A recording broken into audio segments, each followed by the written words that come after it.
ভাইয়ার আমার, ইমান ঠিক করেন, আগে ইমান তারপরে আমল। ইমান ঠিক করেন, ইমান ঠিক করেন। আমল না করলেও একদিন না একদিন জান্নাতে যাবেন যদি কি ঠিক থাকে। বলে না কি ঠিক থাকে, আরো জোরে বলেন কি ঠিক থাকে। ইমান, ইমানকে নবায়ন করেন, ইমানের চর্চা বেশি বেশি করে করেন। মেশকাত শরীফের কিতাবুল ঈমান পড়েন, বুখারী শরীফের কিতাবুল ঈমান পড়েন, তিরমিজি শরীফের কিতাবুল ঈমান পড়েন। অন্য হাদিসের কিতাব পড়তে পারেন না না পারেন, কমাস কম মেশকাত শরীফের কিতাবুল ঈমানটা আপনি পড়েন। যদি জাহান্নাম থেকে এই যুগে বাঁচতে চান, আমার ক্ষুদ্র গবেষণা আমি যেটা পেয়েছি, আপনি নিজে লেখাপড়া না করলে, নিজে কোরআন হাদিস না পড়লে আপনি জাহান্নাম থেকে বাঁচতে পারবেন না।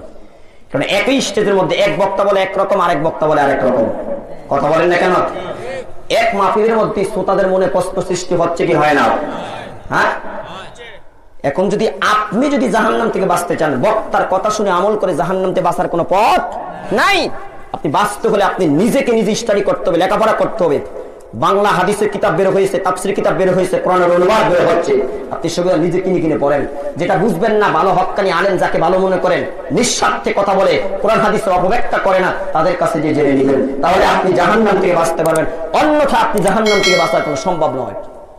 আমরা আলেমরা আজকে সমাজে যত ফিতনা সৃষ্টি করতেছি, সবাই আজকে আমরা দলকে বড় মনে করি, ধর্মকে বড় মনে করি না।